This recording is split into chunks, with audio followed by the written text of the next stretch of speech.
Hi viewers, welcome to our channel. ప్రస్తుతం మనతో పాటు ఇమ్మంది రామారావు గారు సీనియర్ జర్నలిస్ట్ ఉన్నారు. వారితో ఒకసారి మాట్లాడదాం. సార్ నమస్కారం. సార్ నమస్తే అండి. సార్ వేణుస్వామి గారు మరి గత కొన్ని రోజుల నుంచి కూడా సోషల్ మీడియాలో తీవ్ర స్థాయిలో విమర్శలు ఎదుర్కొంటున్నారు. ఎందుకో కూడా మనకు ఐడియా ఉంది సార్. నాగ చైతన్య గారు అండ్ శోభిత గారు వీళ్ళ జాతకం చెప్పడంతో ఇప్పుడు అది ఆ వీడియో అసలు ఎందుకు వాళ్ళ జాతకం చెప్పాను అన్నదానికి ఇంకో వీడియో ఆయన రిలీజ్ చేస్తారు సార్. ఇప్పుడు ఇది కూడా విపరీతంగా సోషల్ మీడియాలో ప్రచారం అయితే జరుగుతుంది. మరి ఆ వీడియోలో ఆయన ఏం చెప్తున్నారు? సెలబ్రిటీల జాతకం చెప్పను అన్నారు, మళ్ళీ చెప్పడానికి గల కారణం ఏంటి? మరి వీళ్ళ జాతకం ఎందుకు చెప్పారు? మీరేం చెప్తారు సార్ దీని గురించి? అసలు ఎందుకు ఆయన బెదిరిపోయారు? మళ్ళీ ఈ వీడియో రిలీజ్ చేయడానికి గల కారణం ఏంటి అసలు? అంటే ఇక్కడ మనం ఇతర మీడియా ఛానల్స్ ఏం చేశారు నాకు అవసరం లేదు, కానీ నేను చాలా గట్టిగా చెప్పాను. నేను ఇంచుమించు అదే మాటలు TV5 మూర్తి గారు కూడా చెప్పారు మాట. నాది ఎంత గట్టిగా చెప్పానంటే ఎంత గట్టిగా చెప్పొచ్చో అంత గట్టిగా చెప్పాను. ఆయన జీవితంలో మర్చిపోలేడు. నేను చెప్పిన మాటలు కొన్ని ఆయనకి థాట్ ప్రొవోకింగ్గా కూడా ఉన్నాయి. ఎవరు చెప్పగలరో కూడా చెప్పాను నేను. సిద్ధత్వం అంటే ఏంటో చెప్పాను నేను. అష్టమ సిద్ధులు అంటే ఏమిటో చెప్పాను. జ్యోతిష్యం ఎక్కడి నుంచి ఉందో చెప్పాను నేను. కనుక ఇవన్నీ ఆయనకి బాగా తలకెక్కిన విషయాలే. అంతకుముందు సెలబ్రిటీల జోలికి రాను, నా వరకు నేను ఎవరికి జ్యోతిష్యం చెప్పను అని చెప్పాడు. ఓహో, జ్ఞానోదయం అయింది కదా అని అనుకోవడం జరిగింది. తర్వాత నాకు ఎక్కడ బాధ అనిపించి అన్ని తిట్లు తిట్టానంటే, శుభం అంటూ అక్కడ పెళ్ళి జరిగితే ఇప్పుడు 2027లో విడిపోతుందని చెప్పడం మాత్రం మాదర్శత. అంటే అది చాలా చుప్పుటీటి అంటే అంత మూర్ఖుడు ఎవరైనా ఉంటారా? అలా చెప్పడం ఏంటంటే, ఇంట్లో ఎవరైనా పోనీ వాళ్ళ అమ్మాయికే పెళ్లి చేస్తుంటే నేను వెళ్ళి అమ్మాయి పెళ్లి చేస్తున్నావు, చాలా ఘనంగా చేస్తున్నావు, కానీ 2026లో విడిపోతుంది, వాళ్ళ మొగుడు చచ్చిపోతాడు, లేదా మీ అమ్మాయి చచ్చిపోతుంది అంటే ఆయనకు అర్థం అవడం కోసం చెప్తున్నాను నేను. అంటే ఆయన ఎలా ఫీల్ అవుతాడంటే, అందువల్ల ఆయన ఏముందైనా సరే సెలబ్రిటీల జ్యోతిష్యం చెప్పకుండా ఉంటే బాగుంటుంది. జ్యోతిష్యం చెప్పగలిగినట్టయితే దానికి జ్యోతిష్ శాస్త్రం ఆయనకి బాగా తెలిసి ఉండాలి. జ్యోతిష్ శాస్త్రం తెలిసి ఉంటే ముక్క చొక్క చక్క ఇవన్నీ తింటే జ్యోతిష్ శాస్త్రం నీకు కొరుకుడు వడదు. ఎన్టీ రామారావు గారి ఇంటికి కోయిదారులు వచ్చేవాళ్ళు. వచ్చి వాళ్ళ ఇంట్లో అక్కడ పూజ చేసుకొని కాటుకు పెట్టుకొని వచ్చేవాళ్ళు అన్నమాట. నల్లటి కాటుక ఏం చేస్తుందంటే, వాళ్ళకి కనిపిస్తుంది జరిగింది, జరగబోయేది, జరుగుతుంది, మూడు కనిపిస్తాయి. దాన్నే సిక్స్త్ సెన్స్ అంటారు. తర్వాత ఏంటంటే, వాళ్ళు అమ్మవారికి బాగా ప్రధానంగా గంగమ్మ తల్లికి మత్స్యకారులు ఎలాగైతే ఎంత సుదీర్ఘమైన ఎంత విశ్వసనీయత ఉంటుందో, అడవి తల్లికి అంత విశ్వసనీయతతో ఉంటారు. అమ్మ నిన్ను పూజిస్తుకుంటున్నాను, నిన్నే నమ్ముకుంటున్నాను, నా వాక్కు పలికించు అది చెప్పడం, వెళ్ళినప్పుడు నా వాక్కు పలికించు అని వాళ్ళు అనుకుంటారు. ఈ వాక్కు పలికించమని పోతన మహాత్ముడు కూడా చెప్పాడు మాట.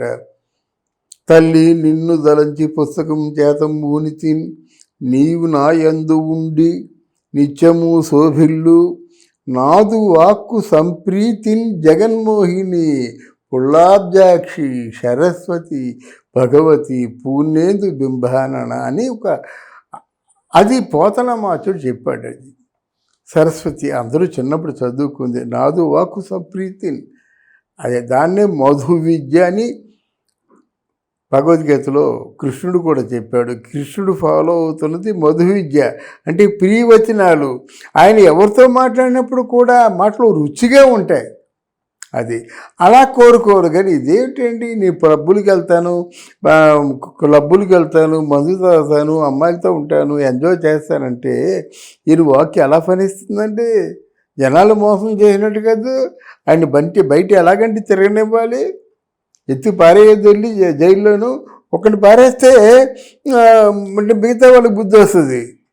రైట్ 2024 4 వెళ్ళి 5 వచ్చేస్తుంది అప్పుడే.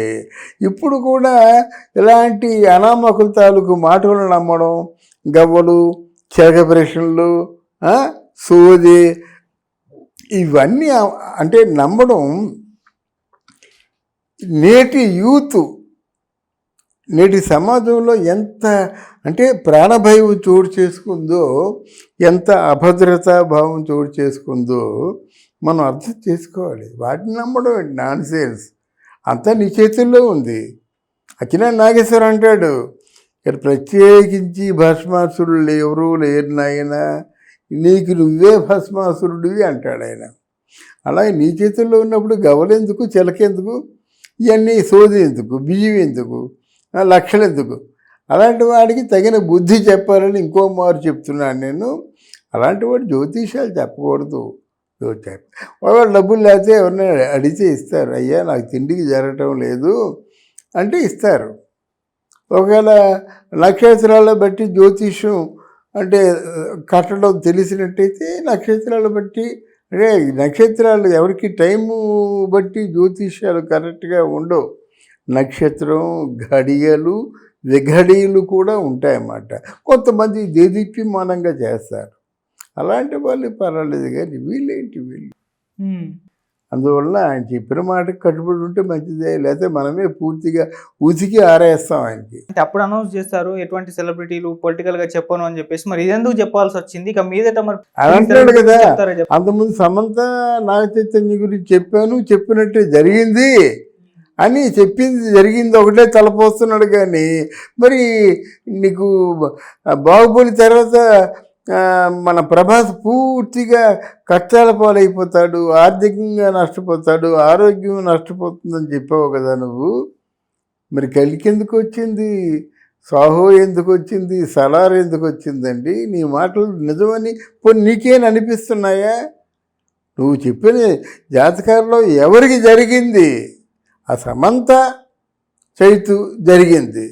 నువ్వు జరిగిందంటే దానికి ఎన్ని లక్షల మంది, ఎన్ని కోట్ల మంది వ్యతిరేకంగా ఉన్నారో తెలుసా? ఈరోజు శోభితిని పెళ్లి చేసుకున్నప్పుడు కూడా సమంత తాలూకు భక్తులు జీర్ణించుకోలేకపోతున్నారు. నువ్వు చెప్పింది జరిగిందంటే అదొకటి జరిగింది, మిగతా అన్ని ఫెయిల్యూరే కదా. మరి ఎంత విధిని ఆటగాడితే మాత్రం అది నిజమైన ప్రేమేమో అని ఇప్పటికి కూడా భ్రమింపజేస్తుంది. ఇలా జరిగినందుకు వీధిలోకి వచ్చేసి ఆడపిల్లలు సురిపెట్టినాడు ఏం బాగుపడతాడు, ఆ శోభిత ఏం బాగుపడుతుంది, ఆ శోభితకి ఎంతమందితో సంబంధాలు ఉన్నాయి, ఇలాంటి పిచ్చి పిచ్చి కూతలు ఏమీ సమంత మాట్లాడటం లేదు కదా. దిస్ ఇస్ ఒక ఎక్స్పీరియన్స్ అంతే అనుకుంటుందన్నమాట. అది ఇప్పుడు కూడా సమంత ఒక మెట్టు ఎక్కువగా ఉంది. ఇంతకుముందు సమంతలు అనేవాళ్ళు, కానీ ఇప్పుడు అందరూ చైతన్యనే ట్రోల్ చేస్తున్నారు. తప్పదు, భరించాలి.